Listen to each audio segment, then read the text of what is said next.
आज मैं आप लोगों के साथ शेयर करूंगी कि वॉश बेसिन में ये वाला सुराख जो होता है वो क्यों होता है, किसके लिए होता है, इसके मकसद बहुत से लोग जो है ना वो इसके बारे में नहीं जानते। तो आज मैं आप लोगों को आज की इस वीडियो में आप लोगों के साथ मैं ये सारा कुछ शेयर करूंगी कि ये इसका सुराख का मकसद क्या होता है। सेकेंडली जो है ना वो मैं सारे वॉशरूम का सफाई करके नीट क्लीन करके दिखाती हूँ किस तरीके से मैं ना घर की बनी हुई चीज़ों से घर ही की चीज़ों से साफ करती हूँ। तो वीडियो को टाइम वेस्ट किए बगैर स्टार्ट करते हैं। Welcome to Simi kitchen hacks and vlogs. बिस्मिल्लाहिर्रहमानिर्रहीम। अस्सलाम वालेकुम, कैसे हो आप? उम्मीद है आप सब ठीक ठाक होंगे। मेरी लपाक से दुआ है कि लपाक हम सबको अपनी हिफ्ज़-ओ-मान में रखे, आमीन सुम आमीन। तो आज की वीडियो बहुत इफेक्टिव, बहुत यूजफुल सी होने वाली है। जो मेरी वीडियो पर नया है तो काइंडली वीडियो को लाइक और शेयर ज़रूर कर दीजिएगा, चैनल को सब्सक्राइब भी कर दीजिएगा। और जो मेरी वीडियो पर आते रहते हैं उनका प्यार मोहब्बत मुझे मिलता रहता है। अल्लाह पाक उनको ज़िंदगी तंदुरुस्ती सेहत दे और उनको भी ज़िंदगी के हर मैदान में कामयाब करे। तो वीडियो को स्टार्ट करते हैं। ये देखें, मैं पहले फर्स्ट लुक आप लोगों को दिखा रही हूँ कि किस तरीके से ये वॉशरूम के अंदर जो है ना वो इस तरीके से बाज़-औक़ात बहुत ज़्यादा गंदगी सी इस तरह फैल जाती है, क्योंकि गर्मियों का मौसम स्टार्ट होते ही ना आंधी तूफान जो है ना वो बहुत ज़्यादा आना स्टार्ट हो जाते हैं। वो घर को तकरीबन दो दफ़ा भी बाज़-औक़ात जो है ना वो सफाइयाँ करनी पड़ती हैं। तो वॉशरूम्स वगैरह जो होते हैं ना उसके अंदर जो है ना वो, क्योंकि हमने बाहर उनकी वेंटिलेशन के लिए जो है ना वो दराज खिड़कियाँ वगैरह भी रखी होती हैं और उसके अलावा जो है ना एग्जॉस्ट फैन भी होते हैं, जिसकी वजह से वो बहुत ज़्यादा जो है ना वो गंदे हो जाते हैं। सारी मिट्टी जो है ना वो उड़ उड़ के सारी अंदर आ जाती है। वॉशरूम बहुत ज़्यादा गंदे और होते हैं।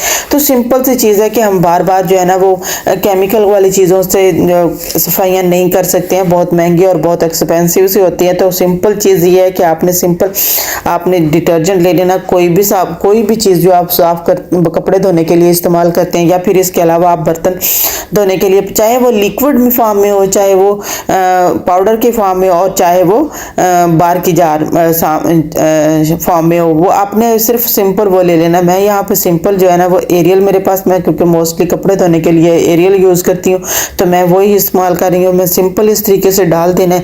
कोई भी इसमें टेंशन लेने की, कोई भी इसमें मसला बनाने की ज़रूरत नहीं है कि हमारे पास जो है ना फलां चीज़ नहीं है तो हम इसको साफ़ नहीं कर सकते। ये सिंपल, अगर हम थोड़ी सी मेहनत करें तो हर चीज़ जो है ना वो नीट क्लीन और साफ़ सुथरी हो जाती है। तो सिंपल ये देखें, मैंने आप लोगों के सामने जो है ना वो सारी टब में, वॉशरूम में, अपने बेसन में, सिंक में, हर जगह पे मैंने थोड़ा थोड़ा जो है ना वो डिटर्जेंट जो है ना वो डाल दिया है, सर्फ डाल दी है। अब मैं इसको इस तरीके से, अगर आप खड़े होकर साफ करना चाहते हैं तो इस तरीके से खड़े होकर के मारने वाला ब्रश जो है ना उसको अच्छे तरीके से लें और उसको अच्छे तरीके से साफ कर दें, उसके अंदर मार दें। और यहाँ पे बहुत ज़्यादा जो है ना वो चिकनाई वगैरह, क्योंकि बच्चे तेल वगैरह, जब हम खुद तेल वगैरह बालों को लगा के फिर नहाते हैं, बाज़ औक़ात बच्चों की मसाज वगैरह करने के बाद जब हम उनको बात करवाते हैं तो वो जो आयल होता है ना वो दीवारों के साथ टब की जो है ना वो चारों तरफ फैल जाता है। तो उस आयल को हमने रिमूव करने के लिए आप कोई भी स्पॉन्ज वगैरह जो भी फ्री हो, जो भी आप उसको वेस्ट करने की बजाय ना तो जो ख़राब हो जाता है तो उसको आप इस तरीके से धो के अच्छे तरीके से वॉशरूम में रख लें।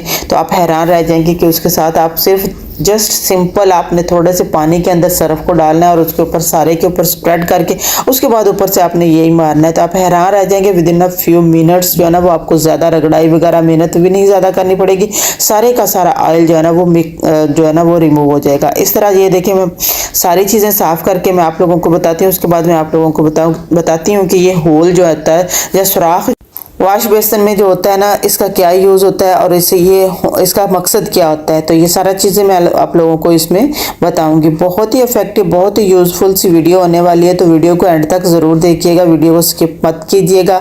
तो इसमें क्योंकि सारी छोटी छोटी सी टिप्स एंड ट्रिक्स ही होती हैं जो हम अपनी ज़िंदगी को आसान बना लेते हैं, जिसके साथ ये देखें किस तरीके से बाहर से इस कदर मिट्टी वगैरह जो होती है ना उड़ के आती है।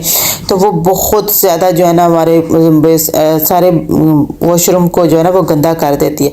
तो इस तरीके से अगर आप डेली वाइज या दिन में एक दो दफ़ा जब भी जाएं वॉशरूम में, तो जब देखें कि आपका थोड़ा सा मैसी या गंदा हुआ वॉशरूम, तो इस तरीके से आप कर लें तो वो सारे घर में जो है ना वो गंदगी जो है ना वो नहीं फैलती है। वो अच्छे तरीके से एक ही जगह से आप साफ नीट क्लीन करके साफ़ कर देते हैं। दूसरे नंबर पे ये कि ये औरत की सारी सलीकाबंदी जो है ना वो इसी चीज़ में नज़र आती है कि उसका वॉशरूम या उसका घर जो है ना वो किस कदर नीट क्लीन होता है। तो मैं मोस्टली जो है ना वो इसी तरीके से करती ताकि मैं ज़्यादा पैसे वगैरह जब मेरे, क्योंकि मेरे हाथों के साथ जब भी मैं अगर कोई केमिकल वाली चीज़ यूज़ करती हूँ तो मेरे हाथों के अंदर सुराख से निकल आते हैं। तो मैं मोस्टली जो है ना वो ग्लव्स मुझे यूज़ करने के बाद मैं काम नहीं कर पाती, मुझे बस इरिटेशन सी फील होती है। हर बंदे की कोई ना कोई अपनी एक मजबूरी होती है। तो इसी तरीके से मैं जो है ना वो ग्लव्स वगैरह यूज़ बहुत कम करती हूँ। कोई भी काम मेरे से होता ही नहीं है ग्लव्स पहन के। तो मैं एज़ इट इज़ काम करती हूँ, ऐसे ही हाथों के साथ काम करती हूँ। तो फिर मैं उसके अंदर जो है ना वो केमिकल को भी अवॉइड करती हूँ, ज़्यादातर केमिकल के बगैर ही मैं चीज़ों को साफ़ करती हूँ। जब मुझे आसानी के साथ केमिकल के बगैर ही अच्छी तरीके से अच्छी सफाई मिल जाती है तो मुझे केमिकल यूज़ करने की क्या ज़रूरत पड़ी हुई है। तो ये देखिए मैंने इस तरीके से अच्छे तरीके से सारे के सारे को वाश बेसिन को ना अच्छे तरीके से साफ कर लिया। मैंने टब भी आप लोगों को दिखाया कि किस तरीके से मैंने सारे का सारा इस तरीके से साफ कर लिया। अब मैंने अच्छे तरीके से इसके ऊपर जो है ना जहाँ पे मुझे ज़्यादा दाग लगे नज़र आए उसको मैंने अच्छे तरीके से दोबारा इसको अच्छे तरीके से जो है ना टब वगैरह मारा है। और अब मैं नीचे से फर्श जो है ना उसको भी अच्छे तरीके से साफ कर लूँगी। मैं इसी तरीके से चारों तरफ से पानी फेंक लूँगी सारे नीचे, और उसके बाद थोड़ा सा सर्फ जो है ना वो मैं इस तरीके से सारे के ऊपर स्प्रेड कर लूँगी फर्श के ऊपर। वो भी अच्छे तरीके से जो है सारे का सारा जब स्प्रेड कर लूँगी तो मेरा जो सारे का सारा फर्श भी है ना वो भी नीट क्लीन और साफ़ हो जाएगा। सबसे बढ़कर मैंने आप लोगों को दिखाया कि मेरे पास ब्रश है। ब्रश जो है ना वो उसके थोड़े से दंदा से जो है ना वो सख्त हैं, तो वो खुद ही सारी जितनी भी उनके अंदर जो रुकावट वगैरह जो छोटे टाइल्स के अंदर जो है ना वो छोटे छोटे से लाइनें सी बनी हुई होती है ना वो सारी की सारी उसके अंदर से जो है ना वो रिमूव कर देता है। बिल्कुल आसानी के साथ ये सारी चीज़ें जो है ना वो साफ़ हो जाती है। यही चीज़ जो है ना वो मैं टब में डाल के इस तरीके से अच्छे तरीके से उसको साफ़ कर लिया। तो अब मैं उसको साफ़ करके दिखाती हूँ। और यही चीज़ मैंने कमोड के अंदर डाली है, और यही जो चीज़ है ना वो मैं इसके अंदर डाली है वॉश बेसिन के अंदर। तो सारी चीज़ें जो है ना वो बिल्कुल नीट क्लीन और साफ़ सुथरी हो जाती है। क्योंकि बहुत ज़्यादा गर्मियों के मौसम में जो है ना आंधी तूफ़ान आए दिन जो है ना वो आंधी तूफ़ान आया रहता है। तो फिर मोस्टली कोशिश तो यही होती है कि जो है ना बाहर से ज़्यादातर विंडो बंद, लेकिन वेंटिलेशन के लिए ज़रूरी होता है। तो आपको लाजमी इसके अंदर जो है ना वो एक विंडो जो है ना वो भी रखनी पड़ती है छोटी सी। और उसके अलावा जो है ना वो जैसे जिसको पहले लोग रोशनदान भी कहते थे वो रखना पड़ता है। और उसके अलावा जो है ना एग्जॉस्ट फैन तो लाजमी होता है कि जो बैड स्मेल वगैरह होती है सारी की सारी वो जो है ना वो बाहर निकल जाए। इस तरीके से ये होता है कि घर जो है ना वो नीट क्लीन और साफ़ सुथरा रहता है, घर के अंदर से स्मेल नहीं आती है।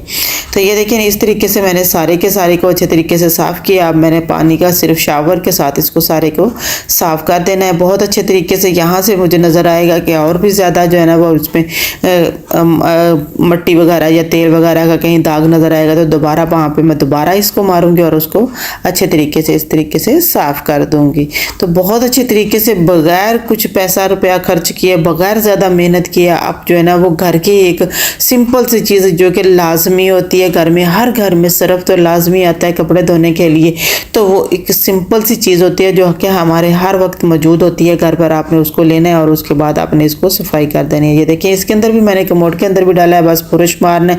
आप हैरान रह जाएंगे कि सारी इसकी पिलाहट वगैरह जितना भी उसके अंदर वो गंद वगैरह होगा वो सारे का सारा जो है ना वो रिमूव हो जाएगा। सिंपल जस्ट आपने ब्रश जो है ना वो लेके उसको अच्छे तरीके से इसके ऊपर मारना है। सिर्फ ब्रश मारने से ही सारी चीज़ें जो है ना वो अच्छे तरीके से साफ़ हो जाएगी। मुझे ये कि हार्पिक वगैरह का या केमिकल कोई भी यूज़ करने का, तेज़ाब वगैरह यूज़ करने की कोई ज़रूरत नहीं पड़ी है, क्योंकि इस तरीके से अगर हम साथ साथ करते लेते हैं। हाँ अलबत्ता अगर जब बहुत ज़्यादा दाग पड़ जाते हैं, बहुत ज़्यादा वो गंदगी जो है ना वो या पिलाहट जो है ना वो बहुत देर पा हो जाती है, तो वो जो है ना उसको रिमूव करने के लिए हमें बाज़ औक़ात फिर सख्त चीज़ें जो है ना ऐसी इस्तेमाल करनी पड़ जाती हैं।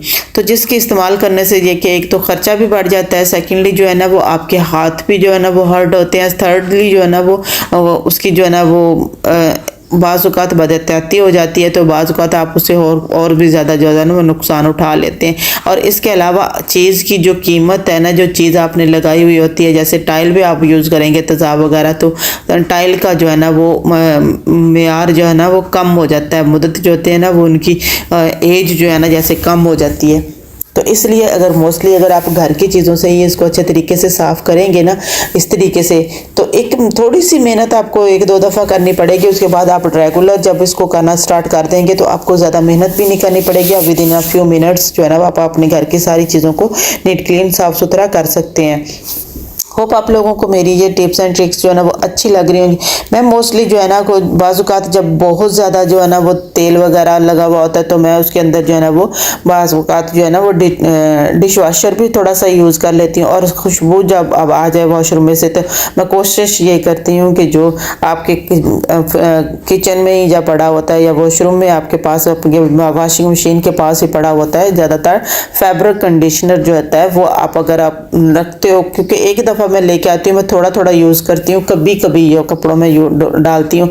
तो मोस्टली जो है ना वो वॉशरूम के अंदर जो है ना वो उसका एक ढक्कन डाल के तो उसको सारे के सारे को नीट क्लीन कर देती हूँ, तो वो बहुत अच्छे तरीके से साफ़ सुथरा हो जाता है। होप आप लोगों को मेरी ये टिप्स एंड ट्रिक्स अच्छी लगी होंगी। अच्छी लगी तो लाइक और शेयर ज़रूर कर दीजिएगा, चैनल को सब्सक्राइब कर दीजिएगा और अपना और अपने प्यारों का बहुत सारा ख्याल रखिएगा। तो अब मैं बताती हूँ कि ये इस होल का मकसद क्या होता है। इस होल को ये कि जब हम वॉश बेसिन की सफाई करते हैं ना तो बाज़-औक़ात चूँकि वो नीचे से ड्रेनर जो है ना वो उसका बंद हुआ होता है तो पानी जो है ना वो भर जाता है, तो पानी ओवरफ्लो ना हो, इधर उधर ना गिरे और ज़्यादा आपका जो है किचन का या बेसन का ज़्यादा नुकसान ना हो, क्योंकि इसको एक हैंडल के साथ जो उन्होंने खड़ा किया हुआ होता है तो वो भी जो है ना उसको भी टूटने का डर होता है। तो आप इसके अंदर से सारे का सारे पानी रिमूव हो जाता है। होप आप लोगों को मेरी ये टिप्स एंड ट्रिक्स अच्छी लगी तो लाइक और शेयर जरूर कर दीजिएगा, चैनल को सब्सक्राइब कर दीजिएगा। अपना और अपने प्यारों का बहुत सारा ख्याल रखिएगा। मुझे और मेरी फैमिली को भी दुआ में याद रखिएगा।